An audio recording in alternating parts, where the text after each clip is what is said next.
Greeting everyone, and this afternoon is the February 20, February 2nd, 2022. That's right. So we're about to study with a brother.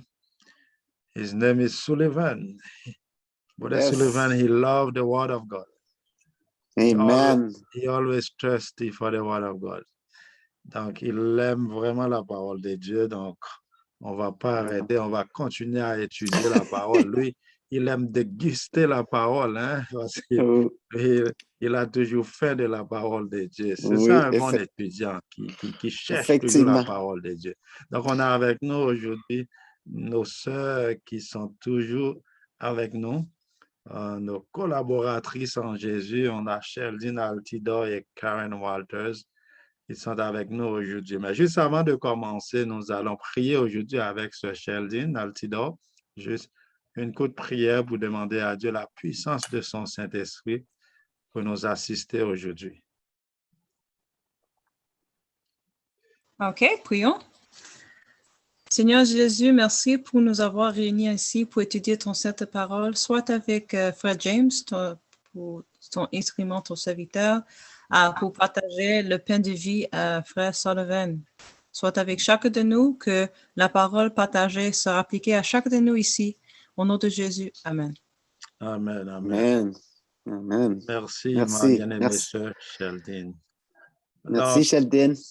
La dernière fois, on a étudié, c'était le baptême, c'est ça? Oui. J'aime faire toujours une courte révision. C'était le baptême, baptiso, immergé, plongé dans.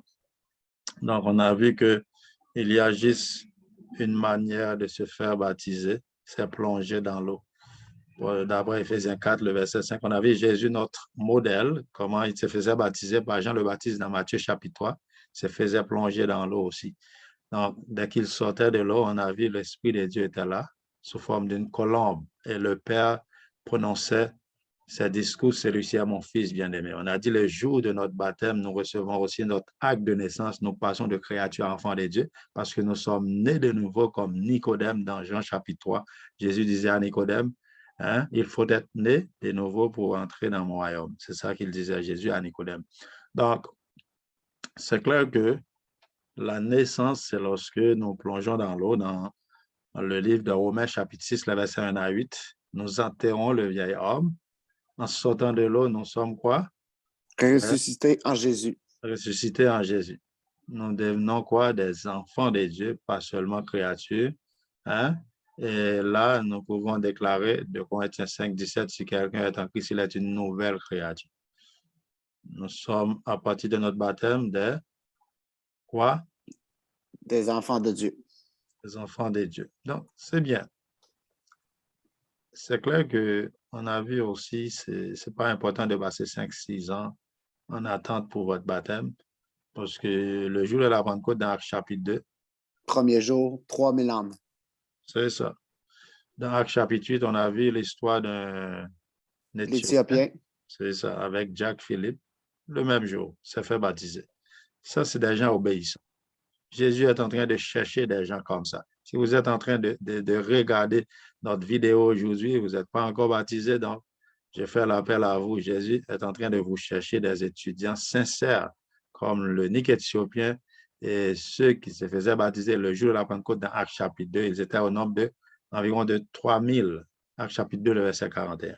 Donc, tant qu'il y a de l'eau, que nous empêche de se faire baptiser? Bravo.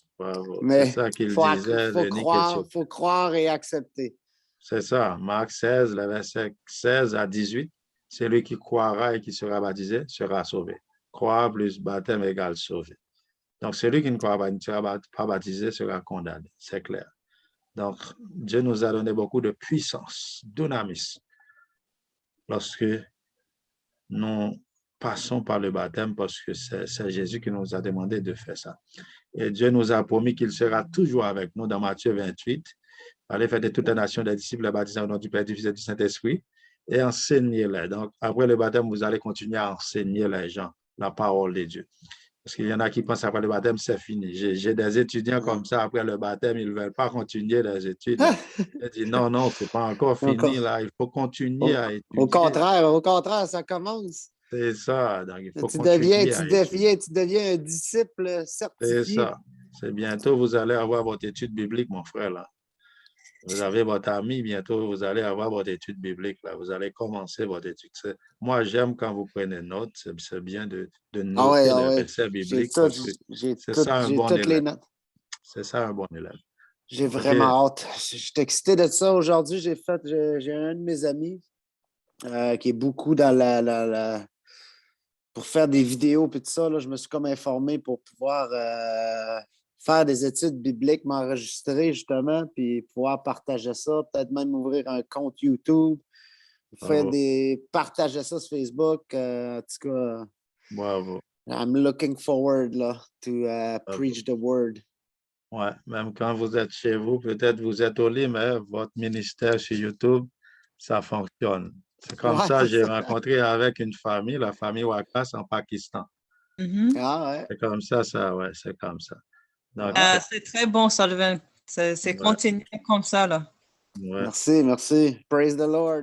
donc, All the glory goes to God. c'est bien de penser comme ça Amen. pour être un disciple, pas juste un membre d'église. Nous A avons doer, beaucoup de a membres de doer. l'église. Nous avons environ 22 millions d'adventistes dans le monde entier, mais la majorité d'entre eux, ce ne sont pas des disciples. Nous cherchons des disciples, des gens qui sont à la recherche des âmes pour Jésus-Christ. C'est ça, des I feel envoyés. like crying. Des envoyés. Donc, je sais que vous êtes un disciple, là. Vous allez être un disciple. Je peux voir ça en vous, mon frère. Bravo. Donc, en conclusion, c'était clair. Donc, pour aller au ciel, nous devons passer par le baptême. C'est la porte d'entrée. Aujourd'hui, nous allons étudier le retour de Jésus. Après, la prochaine fois, nous allons voir le millénium. Et ça c'est comme une série. Après, nous allons voir, après le millénium, le jugement final. Et après, nous allons voir la nouvelle terre. Nouvelle terre. C'est comme une série. On commence aujourd'hui. OK? Donc, Merveilleux. le retour de Jésus, c'est ça notre sujet. Donc, c'est quoi la fin du monde? J'aime poser cette question à mes clients quand je travaille ou les gens dans la rue. Je dis, c'est quoi la fin du monde d'après vous? C'est le retour, la deuxième venue de Jésus, le Bravo. retour de Jésus et le jugement. Et le jugement. Le jour du jugement. La fin, c'est bien. Donc, le retour de Jésus, c'est ça la fin de ce monde. Il y en a qui pensent qu'il va y avoir de l'eau partout, ou le soleil va brûler les gens sur cette terre. Il y a beaucoup de choses là. C'est des oui-dit, mais ils n'ont pas de textes bibliques pour ça. Mais nous allons voir ça aujourd'hui avec des textes bibliques. Ce que dit la Bible, c'est ça qui est important pour nous. Donc, la Bible, c'est ça notre boussole, hein, c'est notre GPS, parce que nous sommes quoi? Le peuple du livre, en tant qu'adventistes du 7e jour. Nous pensons comme Martin Luther, comme il pensait avant sa mort, sur la scriptura, la Bible et rien que la Bible. C'est tout. Donc, le retour de Jésus, pouvons-nous croire au retour de Jésus? Oui, nous pouvons croire au retour de Jésus parce que tout ce que dit la Bible, c'est oui et amen. La Bible, avant la venue de Jésus, environ 3500 années avant sa venue, hein, ça a été prédit. Ça a été prédit. Hein, environ 3500 à 4000 années dans Genèse, chapitre 3, verset 15, le Messie allait venir. Donc, Ésaïe l'a prophétisé 700 années avant, Michée l'a prophétisé, Ésaïe 7 l'a prophétisé, Michée l'a prophétisé dans le chapitre 5, 500 années avant, mais Jésus était venu. Hein? Après ça, Jésus a dit qu'il allait revenir aussi. C'est ça que nous allons voir pour nous amener dans sa maison, là où on va être aussi. Bravo. Donc, le diable, qu'est-ce qu'il fait? Ils utilisent les humains pour donner des dates. Pourquoi ces dates?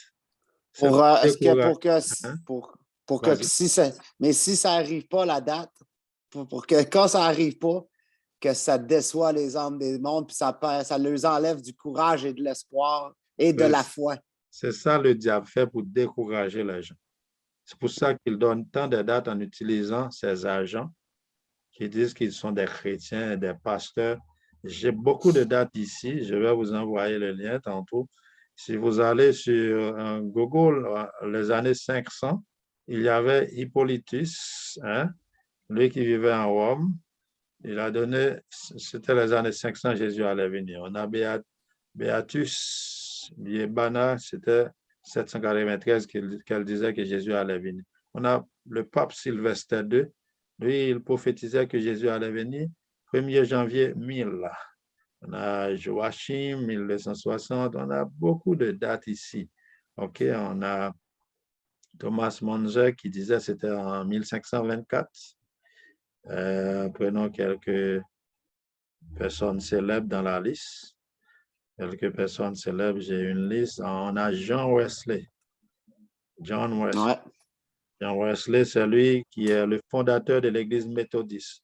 Lui, il a prêché que Jésus allait venir vers les années 1836. Hein? Donc, on a d'autres. On a William Miller et le groupe de Miller, les Millerites. Et il croyait que Jésus allait venir 22 octobre 1844 d'après une prophétie de Daniel chapitre 8, verset 14, 2300 soirs et matin, 2300 jours, oui. purifié. Donc, c'est ça, eux, ils croyaient que, puisque c'est le jour des expiations Yom Kippur, ils croyaient que Jésus allait venir. Il n'était pas adventiste. Ça, c'était dans le temps d'Ellen G. White, là. Oui, c'est après lui, l'Église adventiste va commencer. C'est là qu'ils ont compris que c'était le début le jugement investigatif. que Jésus commençait à cleanser le temple. Bravo, c'est ça, le jugement investigatif, c'est ça. Le jugement qui commence dans le ciel. On a Charles Taze Russell, lui qui est le fondateur des Témoins de Jéhovah. Et ils ont donné beaucoup de dates, les Témoins de Jéhovah. Ils ont donné 1874, c'est ça que Charles Taze Russell, lui, après, finalement, ils ont dit que c'était en 1875. Après, ils ont dit non, c'est en 1878. Finalement, ils ont choisi 1914. Maintenant, il dit qu'il était venu 1914 parce qu'il y avait la guerre mondiale. Finalement, il y avait un autre groupe qui dit non, c'est toujours encore le témoin de Jéhovah 1874. OK, c'est bon. Ils ont donné beaucoup de dates et si vous faites votre recherche sur Beth Sarim, on ne parle pas de ça, mais c'était la grande défaite des témoins de Jéhovah. Ils ont fait une place qui s'appelle Beth Sarim. Quand nous prenons Beth, c'est maison en hébreu, Sarim, qui est prince, maison des princes. Ils ont bâti une maison de 10 chambres. Et il y avait le président Joseph Franklin qui habitait dans cette maison. Cette maison qui était construite, c'était environ 1929, à San Diego. Donc, eux, dans cette maison, il y avait une chambre pour Abraham, une chambre pour Moïse, une chambre pour Jésus, parce que quand Jésus va retourner, il va amener tous ces gens avec lui. Et il y avait une chambre pour le président des Témoins de Jéhovah Watchtower, son nom qui était Joseph Franklin. Donc, maison très chère qui s'appelle Beth Sarim. Ils attendaient Jésus en 1929. Donc, cette maison Beth Sarim, Jésus n'était pas présenté. On a beaucoup de dates. Mais bon, pour la date, que dit la Bible pour les dates? Dans Matthieu chapitre 24, verset 36, Jésus lui-même. Matthieu chapitre? Chapitre 24, verset 36. Donc, est-ce qu'il y a des dates futures? Question, est-ce qu'il y a des dates futures, mon frère? Jusqu'ici, des dates futures pour le retour de Jésus. Des dates futures. Ben, il y a beaucoup de signes. Jusqu'ici, il y a d'autres dates futures. Il y en a qui pensent que Jésus va venir bientôt. Il y a d'autres dates pour... si nous prenons, il y a un groupe qui s'appelle Unsealed World News. 2024, Jésus va retourner. Il y a Alice Bailey. Alice Bailey, elle dit que c'est en 2025. On a Jacob Lauber, 2029. Donc, on ne va même pas continuer ces démarches. C'est ça, la Bible. Dans Matthieu 24, verset 36, que dit Jésus? Oui. Pour ce qui est du jour et de l'heure, personne ne le sait. Ni les anges des cieux, ni le Fils, mais le Père seul. C'est ça. Donc, ces humains-là qui donnent une date, c'est pas biblique, mon frère. Non. OK? C'est it's almost blasphemy. C'est ça. Donc, c'est le travail de l'ennemi pour décourager les gens. À chaque fois, on attendait une date. Prenons le 22 octobre 1844, quand le groupe des Milleristes attendait Jésus, ils vendaient tout ce qu'ils avaient. Et ils habillaient tout de blanc, ils montaient sur des palmiers, sur les maisons. Tous les gens à l'époque se faisaient convertir, ils devenaient tous des chrétiens, hein, parce qu'ils voulaient abandonner le péché 4 jours avant. Beaucoup de gens disent, moi, je ne vais plus fumer, je ne vais pas prendre de l'alcool. Là, moi, je vais arrêter de pécher. C'était comme ça. Hein? Si Jésus donnait la date, mon frère, ça n'allait pas être bon pour vous et pour moi. Hein? À chaque jour, j'allais dire, ah, moi, j'aurais suffisamment de temps. Donc, finalement, c'était la grande déception pour les Millérites. C'était déjà annoncé aussi dans le chapitre 10 du livre de l'Apocalypse. Donc, mon frère... Fait que la grande déception, c'est quoi? C'est de 1844. La grande déception dans l'Apocalypse chapitre 10, là, c'est quand Jean mangeait le livre était bon, hein, dans la bouche, mais amer dans le ventre. C'est une prophétie, c'était déjà annoncé. Donc, c'est juste ça, s'appelle la grande déception. Ça, c'est Apocalypse quoi? Le chapitre 10, je peux chercher le verset exact pour vous. Le chapitre 10, le verset 2, il tenait dans sa main un petit livre ouvert, il posa son pied droit. OK.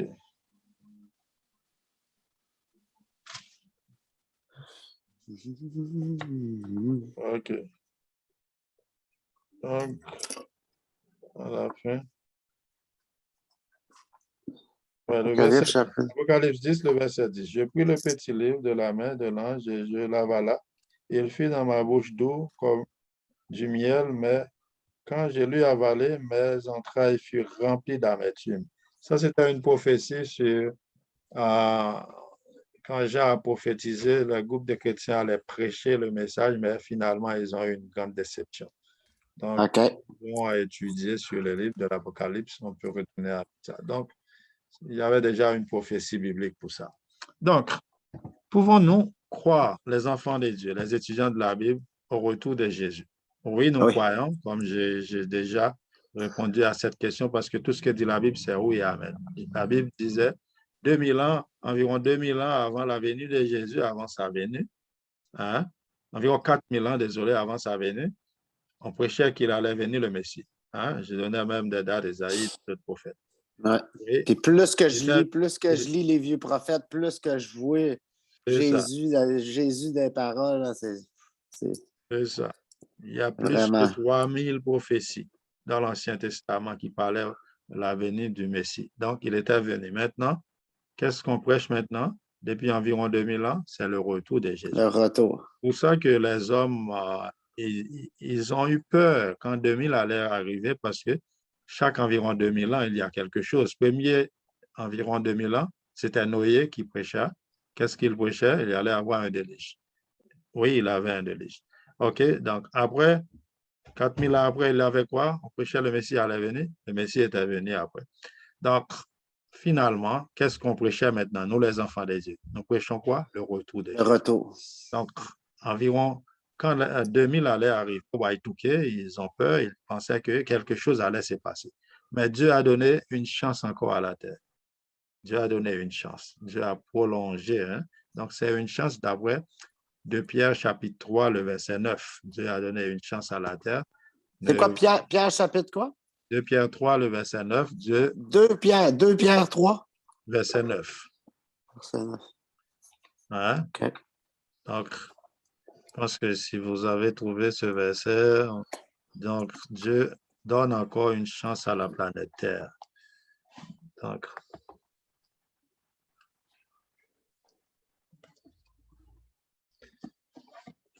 ne voulant pas que tous périssent.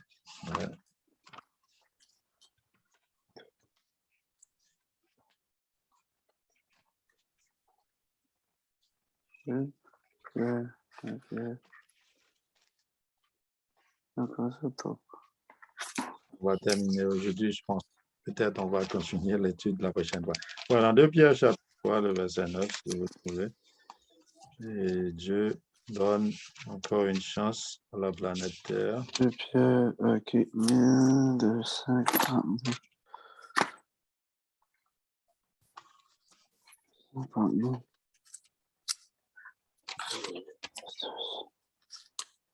Ok, le Seigneur ne tarde pas. Il y en a qui disent, il y en a beaucoup de gens qui disent, mais où est la promesse?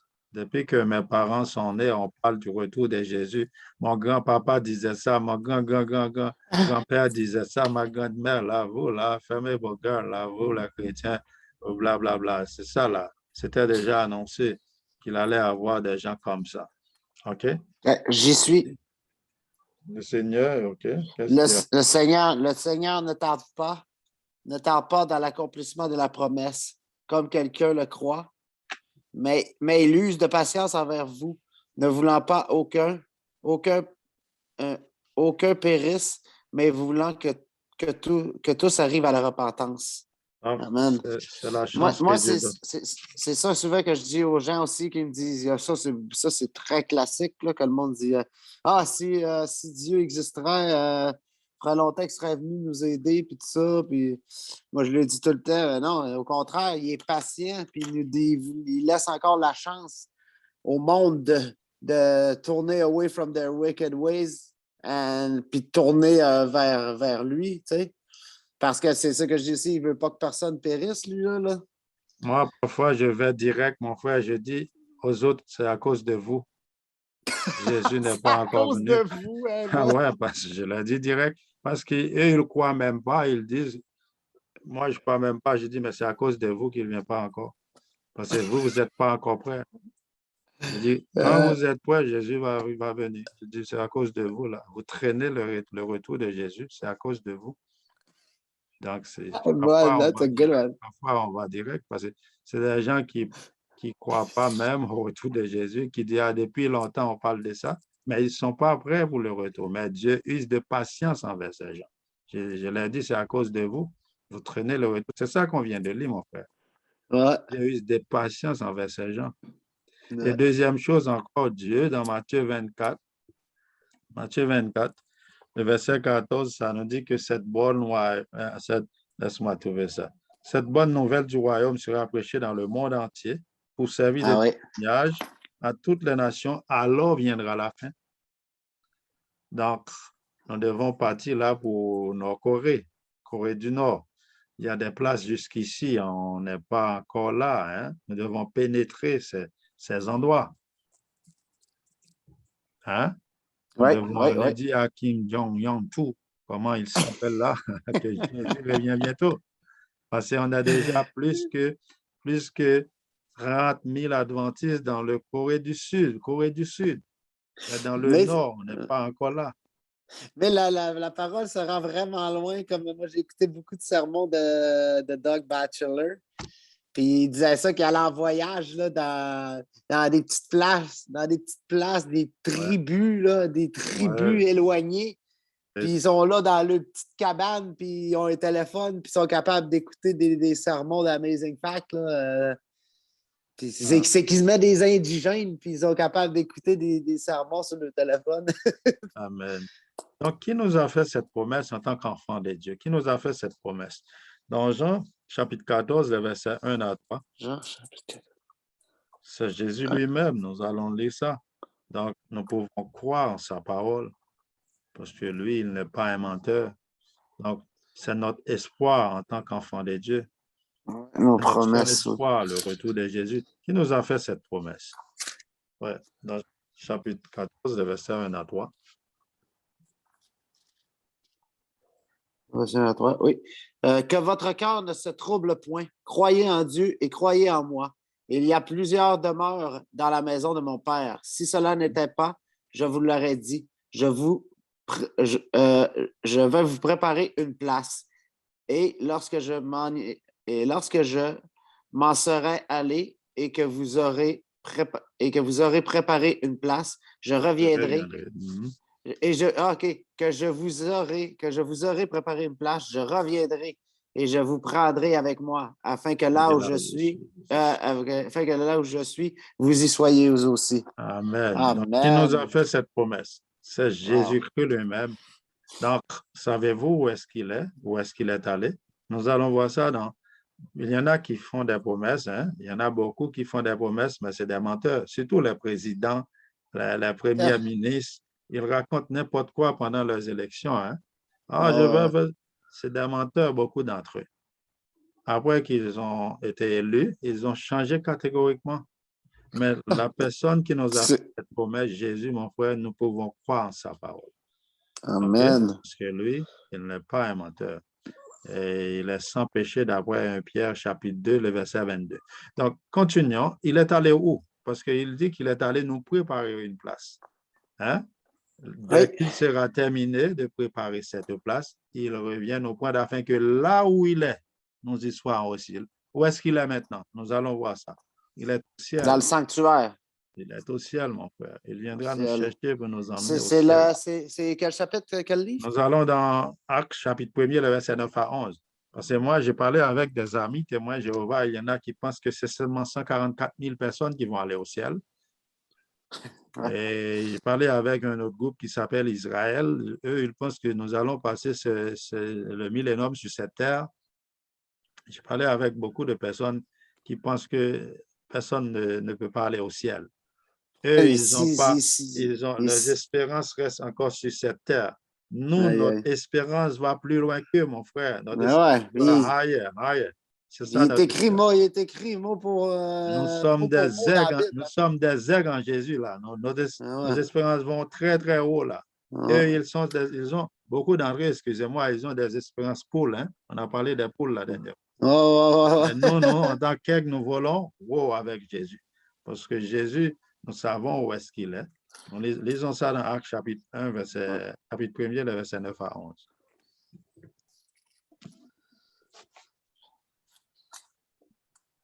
On va être caught up in the clouds. Amen.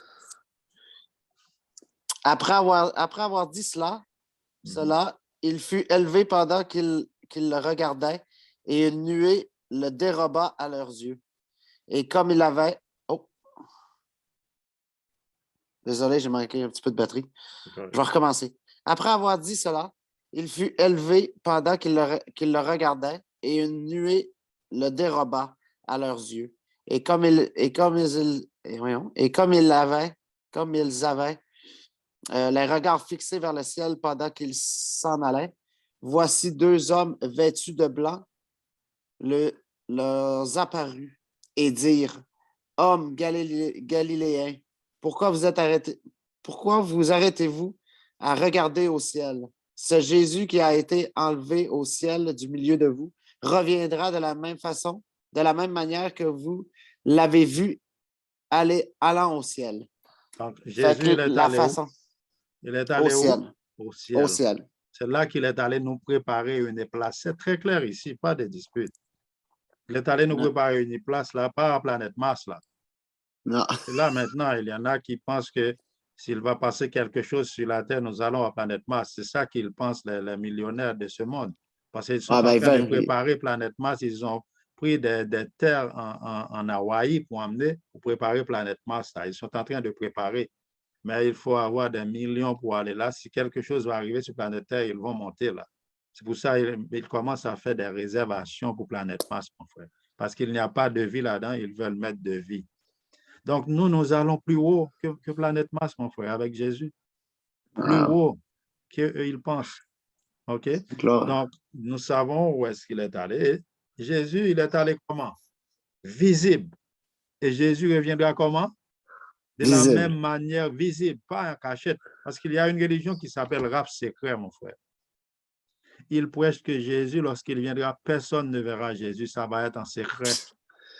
Il est écrit mot pour mot, les trompettes, puis tout le monde va le voir, tout le monde va l'entendre. C'est ça qu'il prêche. Il dit, imaginons que vous êtes dans un avion, lui, le prédicateur ou l'aviateur, c'est un chrétien, il va disparaître dans ce jour-là.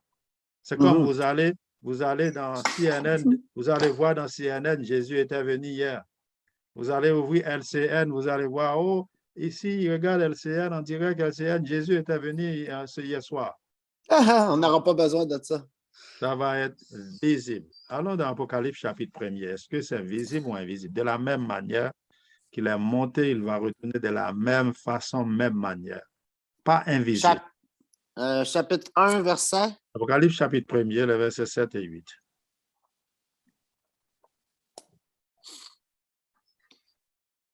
Voici, il vient avec les nuées, et tout œil le verra, même ceux qui l'ont percé, et toutes les tribus. Ça, c'est eux autres qui l'ont percé, ça, c'est à cause qu'ils vont Caïphe, ouais, résurrecter. les grands Ils prêtres. vont, Ouais.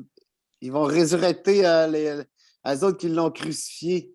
Ça va être les seuls qui vont se faire résister dans la première. Vous pouvez lire ça dans Matthieu 26, verset 24, mon frère. Matthieu Voici, 26, verset 64 après. Ça, c'est quoi jusqu'à 7-8? OK. Ouais, Apocalypse 1er, 7, 8, oui. Voici, il vient avec les nuées. Et tout œil le verra, même ceux qui l'ont percé, et toutes les tribus de la terre se lamenteront à cause de lui. À cause de lui. Oui, Amen. Je suis l'alpha et l'oméga, dit le Seigneur Dieu, celui qui est, qui était et qui vient, le Tout-Puissant. Amen. Amen. Donc, tout œil le verra à son retour. Ça ne va pas être invisible. Non. Ça va être visible, mon frère. Même ceux qui l'ont percé, ils vont avoir une résurrection temporaire. Parce qu'il a promis avec Caïphe, hein, Anne, c'est dans Matthieu chapitre 26, verset 63-64. Matthieu chapitre 26, verset 63-64. Jésus disait aux autres, là, vous allez voir le Fils de l'homme viendra dans sa gloire. Ce jour-là, il ne viendra pas comme l'agneau qui ôte le péché du monde. D'après Jean 1er, verset 29, non. Il viendra comme le lion de la tribu de Juda. Comme les Juifs voulaient qu'il vienne la première fois. C'est ça. Donc, Jésus lui-même, nous allons voir sa parole. C'est lui qui est en train de parler avec Jean ici. Ouais. Mais il disait aussi la même chose dans Matthieu, dans le chapitre 24. Hein. Matthieu 24, le verset 26 à 31. Matthieu 24, le verset 26 à 31. Est-ce que comme c'est la religion qui s'appelle Rap Secret, est-ce que ça va être... Ils ont écrit même un livre qui s'appelle Left Behind. OK? Ils ont même un film qui s'appelle Left Behind. Vous avez déjà regardé ce film, mon frère? Non, jamais regardé, non. Oui, ça s'appelle Left Behind. Ça montre que Jésus, quand il revient, ça va être invisible. Et Jésus, les gens vont aller et puis finalement, l'Église va enlever, mais il va avoir 7 années de tribulation sur cette terre. Wow, ça, c'est la déception. Il n'y a pas un verset biblique qui parle de 7 années sur cette terre, 7 années de tribulation. Pas même un verset biblique. C'est le diable, mon frère, qui est en train aussi de prêcher ce genre de choses. Mais ils n'ont pas même un verset biblique. Moi, lorsque j'étais à l'église du dimanche, je croyais dans cette affaire aussi.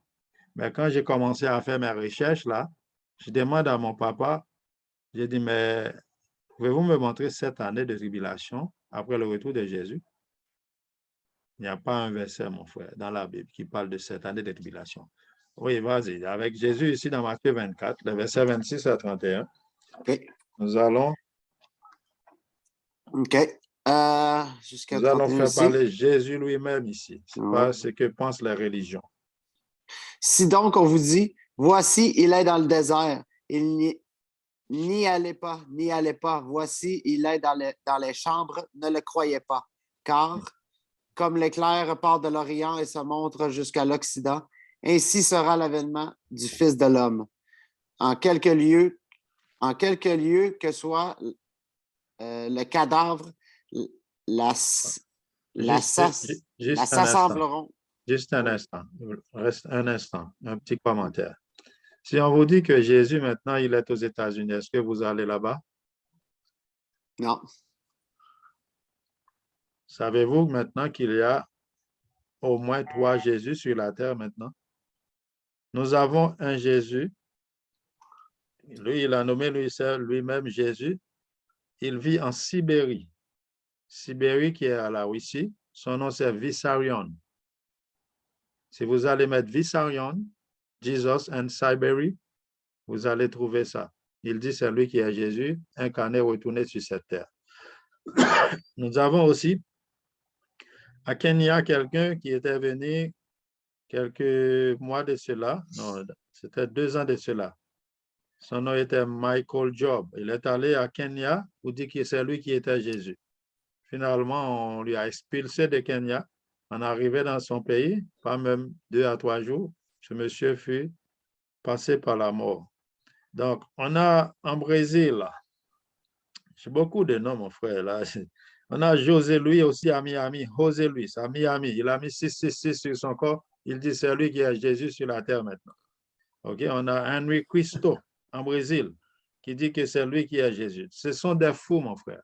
Donc, si on vous dit que Jésus est en Afrique, il est en Sibérie, ne va pas. Ne croyez pas. Avant la venue de Jésus, Satan va même avoir une mascarade dans le ciel. Hein. Ils vont projeter un Jésus dans l'air. Ne croyez pas. Nous allons voir pourquoi. Continuez la lecture. Désolé. D'accord. Pas de problème, pas de problème. En quelques lieux que soit le cadavre, là s'assembleront les aigles.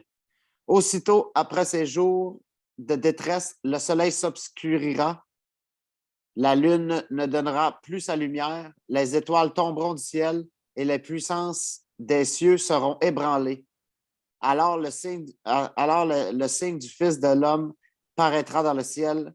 Toutes les tribus de la terre se lamenteront et elles verront le Fils de l'homme venant sur la nuée du ciel avec puissance et une grande gloire.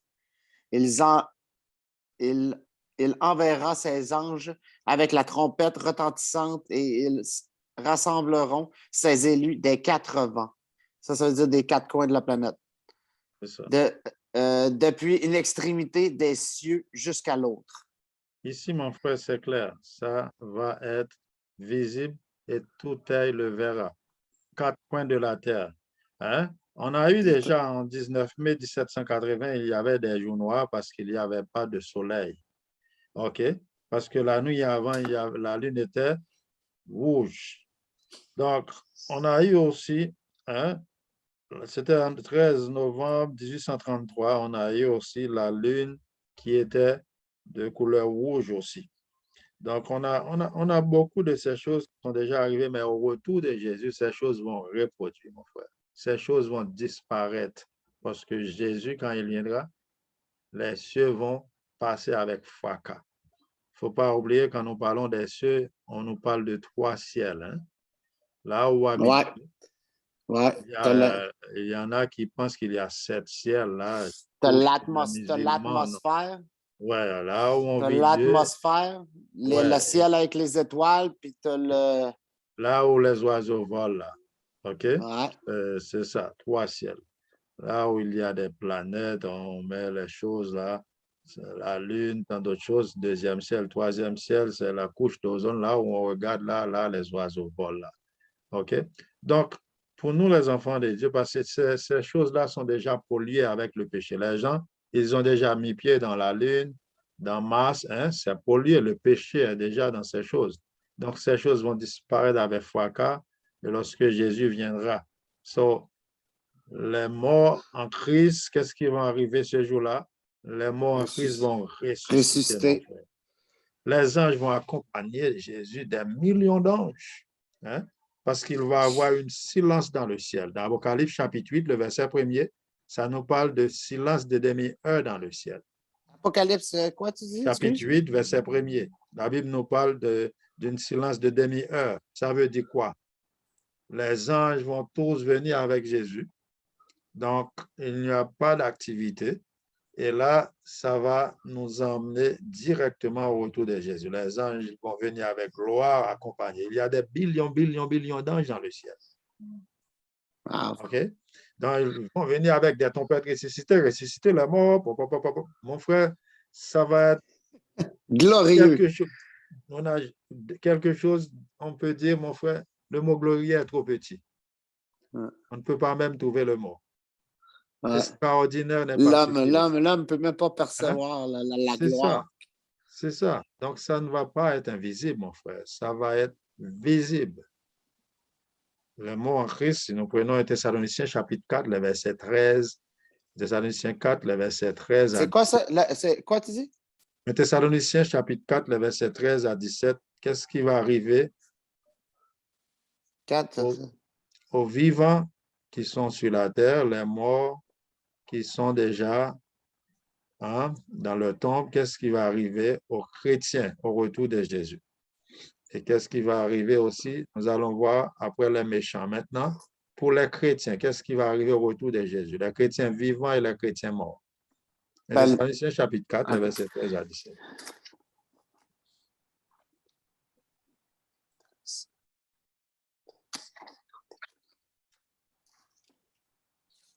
Nous aurons une deuxième partie cette semaine parce qu'on a beaucoup de choses. Nous devons voir Thessaloniciens chapitre 4. Thessaloniciens, le premier? Thessaloniciens chapitre 4, les versets 13 à 17. Mais le premier livre, right? Oui. Je vais juste vérifier.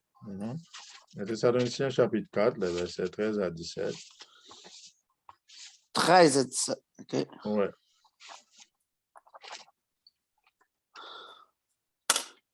Thessaloniciens.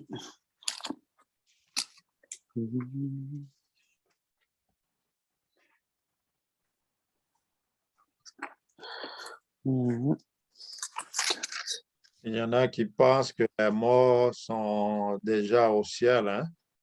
Nous allons voir on a Enoch, Élie, Moïse qui sont montés au ciel et on a déjà étudié ça la dernière fois. Donc, ici, nous allons voir les morts en Christ au son de la trompette ressusciteront premièrement et nous, les vivants qui Élie, sont... Moïse. C'est Enoch, Élie puis Moïse sont déjà là, puis aussi eux autres qui avaient... Matthieu 27, il y a une résurrection à la mort de Jésus parce qu'il a dit tout est accompli. Éclat. Donc, intéressant. OK, de 4, 13 à 17. OK, c'est là.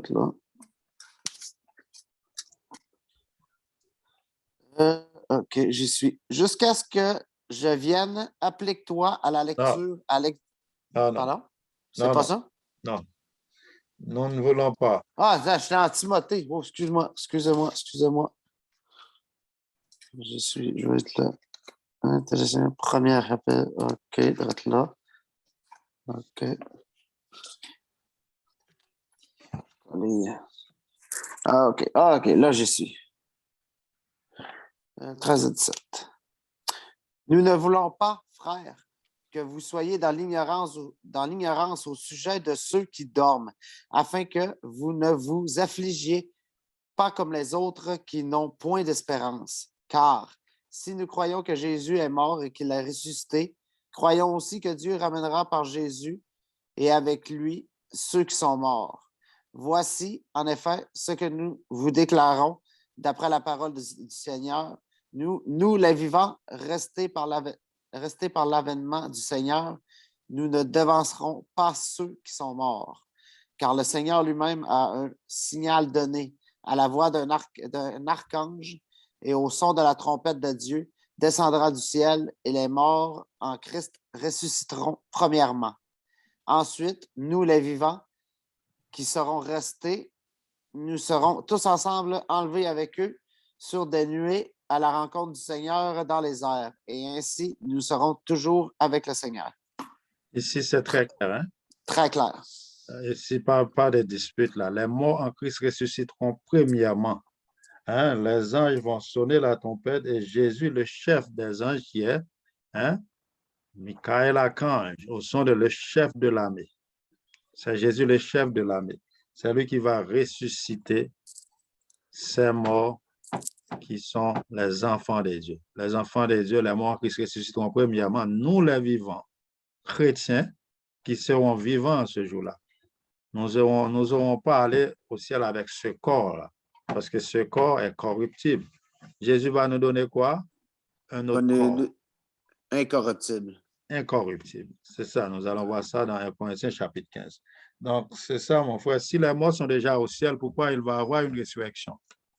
C'est juste pour vous montrer que lui, il utilise des pasteurs qui sont des avocats du diable. Hein? Tantôt, je vous ai parlé des aveugles qui mènent des aveugles la dernière fois.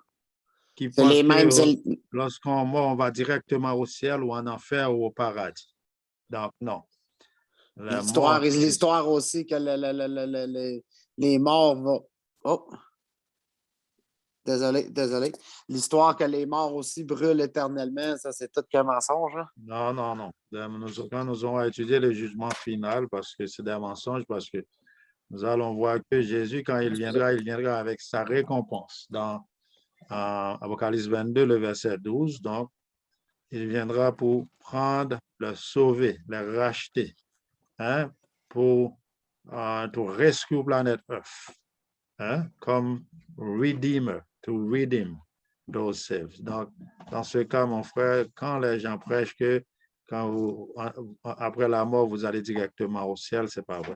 Jésus a déjà répété ça dans Jean chapitre 5, le verset 29. Il y a deux types de personnes dans leur tombe. Il y en a qui vont ressusciter pour leur honte éternelle. Il y en a qui vont ressusciter pour la vie éternelle. L'autre qui vont Ça, ressusciter. c'était quoi, c'est Jean quoi, c'était? Jean 5, verset 28, 29. Jean 5, 28, 29. Qui est égal à Apocalypse 12, verset 2. Apocalypse, verset 12. Chapitre 12, verset 2. C'est la même chose que Jean 5, le verset 29, 28, 29. OK? Ils vont avoir deux types de personnes vivants au retour de Jésus, deux types de personnes, OK, dans leur tombe au retour de Jésus. Mais au retour de Jésus, les morts en Christ ressusciteront premièrement, et nous, les vivants, nous allons transformer par avec ce corps, et ils vont ressusciter avec un autre corps aussi, un corps incorruptible. Lisons ça dans 1 Corinthiens chapitre 15. Les vivants en Jésus. Parce que les vivants qui sont dans le péché, eux autres vont Non, on n'est pas encore arrivé là. Bientôt, nous allons voir les méchants. Les méchants vont tomber devant la face de Jésus. Ils ne vont pas subsister parce que Jésus, lui, il viendra avec une flamme de feu. Vous vous souvenez quand Moïse, dans le chapitre 33, a demandé à Dieu, laisse-moi voir votre face. C'est Jésus même. On ne peut pas voir Dieu. Ce corps ne peut pas voir Dieu et subsiste, mon frère. Dieu doit nous donner un autre corps. Les méchants ne vont pas transformer, ils vont tomber devant la face de Jésus. C'est un feu dévorant si vous n'êtes pas transformé. Vous ne pouvez même pas regarder le soleil, là, mon frère, à midi. Hein? C'est juste un petit rayon dans le trône de Dieu qui va dans le soleil. Et on doit faire plus que 51 années à la vitesse de lumière pour arriver au soleil. Si vous allez en Haïti, mon frère, le soleil ici, ce n'est pas comme le soleil d'Haïti, là. C'est chaud là-bas, hein? Ce n'est pas un joke, là. C'est juste un petit rayon du royaume de Dieu, là, qui va dans ces choses pour briller. Mais quand Jésus va venir, il viendra avec gloire et puissance. C'est ça qu'on vient de voir dans Matthieu 24. OK? Donc, le corps incorruptible qu'on a parlé, où est-ce qu'on a trouvé ça? Moi, je vais avoir un corps glorieux, là. Je vais être beau, beau, beau, beau. Nous allons beau, hein? Dieu va nous restaurer en ce jour-là. Nous allons avoir un corps incorruptible, glorieux. Hein? Nous allons être comme des lumières. Nous allons éclairer, mon frère. Pas besoin d'électricité. Moïse, vous vous souvenez quand Moïse a vu Dieu? Moïse est resté 40 jours, hein, 40 jours éclairé, pas même besoin d'électricité. Là. Nous allons prier, mon frère. Lisons ça dans 1 Corinthiens chapitre 15, ce corps incorruptible, le verset 50 à 57. Ouais, 50 à 57. Nous allons voir ce corps. Chapitre 15. Ce corps ne peut pas aller au ciel. Nous devons trouver un autre corps. OK? Je vous ai déjà parlé au retour de Jésus. Il va ressusciter et il va, à la mort, le souffle retourne à Dieu. Hein? Ouais. On a lu ça la dernière fois. Et Somme 146, on a vu ça. Le souffle s'en va et retourne vers Dieu qui l'a mis. Donc, quand Dieu va nous ressusciter, il va nettoyer le souffle qui est un package là pour enlever la virus de péché et Dieu va nous donner un autre corps. Corps glorieux. Mais quand je vois Sylvain, je vais reconnaître Sylvain. Ça ne veut pas dire, hein? Vous avez votre façon à vous, nous avons tous hein, notre voix et puis l'Esprit de Dieu va être en nous, habiter 200% en nous, l'Esprit de Dieu. Nous allons connaître, quand nous rencontrons Abraham, nous allons étudier ça. Donc, OK, 1 Corinthiens chapitre 15, 1 Corinthiens chapitre 15, verset 50 à 57. OK, j'y suis. On va descendre un petit peu. Ce que je dis, frère, c'est que la chair et le sang ne peuvent hériter le royaume de Dieu et que la corruption n'hérite pas l'incorruptibilité. Voici, je vous dis un mystère. Nous ne mourrons pas tous, mais tous nous serons changés. En un instant et en un clin d'œil, à la dernière trompette, la trompette sonnera et les morts ressusciteront incorruptibles. Et nous serons changés, car il faut que ce corps corruptible revête l'incorruptibilité et que ce corps mortel revête l'immortalité. Lorsque ce corps corruptible aura revêtu l'incorruptibilité et que ce corps mortel aura revêtu l'immortalité, alors s'accomplira la parole qui est écrite. La mort a été engloutie dans la victoire. Ô mort, où est la victoire? Ô mort, où est ton aiguillon? Ton aiguillon, ouais. L'aiguillon de la mort, c'est le péché. Et la puissance du péché, c'est la loi. Mais grâce soit rendue à Dieu qui nous donne la victoire par notre Seigneur Jésus-Christ. Amen. Donc, ici, c'est clair, mon frère, que ce corps corruptible maintenant, ce corps qui peut être malade maintenant, hein, ce corps que nous allons avoir, ça ne va plus souffrir, ça va être un corps incorruptible. Même quand vous allez tirer sur moi avec un revolver, là, ce corps va être, mon frère, incorruptible. Personne. Je vais dire, I will never die. Hein? Chaque fois que vous tirez, je vais dire, I will never die. Ça va être un corps qui va être incorruptible. Donc, qu'est-ce qui va arriver pour les méchants? Maintenant, on a vu les chrétiens vivants et les chrétiens qui sont morts. Mais qu'est-ce qui va arriver pour les méchants qui sont vivants au retour de Jésus? Parce que les méchants qui sont morts ne vont pas ressusciter. Il va y avoir juste une résurrection au retour de Jésus. C'est ceux qui sont en Christ, les enfants de Dieu. Donc, pour les méchants, nous allons dans 2 Thessaloniciens, chapitre 1er, le verset 6 à 10. 2 Thessaloniciens, chapitre 1er, le verset 6 à 10. Pour les méchants ne vont pas résister. OK? Devant la face. Donc, pour ceux qui pensent qu'il va y avoir cette année de tribulation, oh oui, l'Église est enlevée, l'Église est enlevée. Maintenant, il n'y a pas de verset biblique. C'est un message qui vient directement de l'ennemi. Ce n'est pas biblique. Donc, pour les méchants, au retour de Jésus. Tantôt, nous allons voir pour les immeubles. Peut-être on va continuer bientôt, mais aujourd'hui, nous allons voir pour les méchants. Et on va continuer pour les immeubles que beaucoup de religions pensent qu'ils vont habiter dans les immeubles. Nous allons voir ces choses vont passer au retour de Jésus. Les maisons blanches, tant d'autres buildings, ces affaires-là vont disparaître au retour de Jésus. Mais les méchants vivants, qu'est-ce qui va arriver? OK. Je suis prêt. Ouais. Thessaloniciens, chapitre 1er, verset 6 à 10. 6 à 10? Oui, de Thessaloniciens, chapitre 1er, le verset 6 à 10. 6 à 10, ah, OK. Parfait. Jusqu'à 10, parfait. Et vous-même, vous avez été mes imitateurs et ceux du Seigneur, en recevant la parole au milieu de beaucoup de tribulations, avec la joie du Saint-Esprit, en sorte que vous êtes devenus un modèle pour tous les croyants de la Macédoine et de l'Achaïe. Non seulement, en effet, la parole du Seigneur a retenti de chez vous. Je parle de 2 Thessaloniciens, chapitre 1er. 2 Thessaloniciens. Ah, je suis dans le premier. Je trouvais que ça ne faisait pas. 2 Thessaloniciens, chapitre 1er, le verset 6 à 10. OK, 1, 6 à 10. Ah, OK, j'y suis. Bon, là, je ne suis pas devant.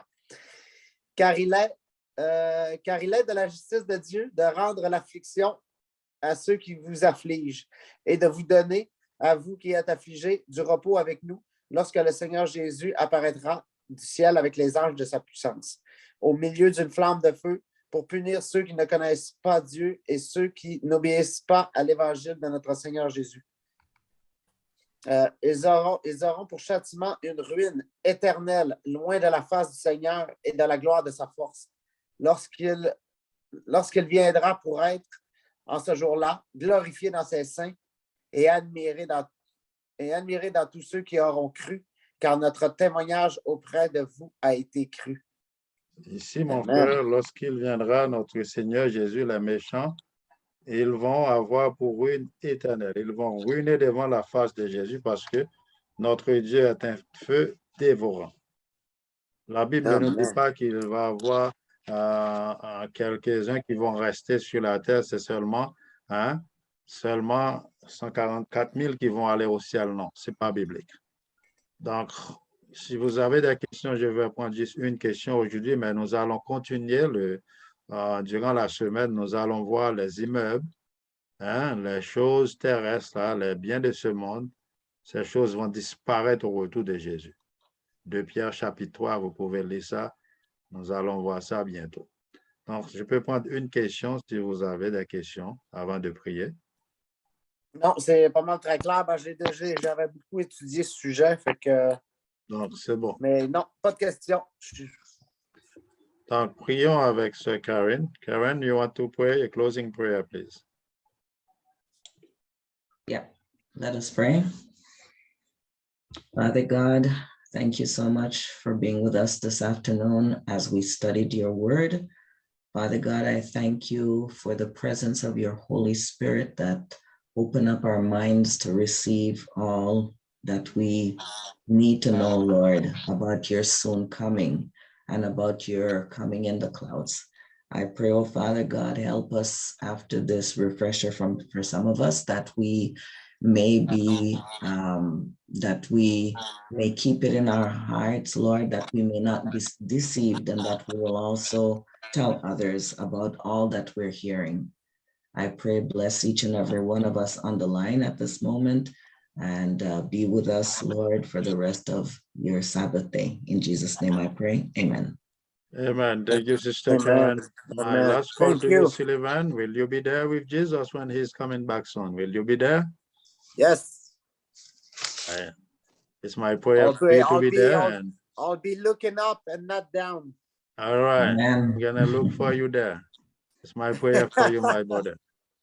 So I will be there in Jesus' name. Amen, Sullivan.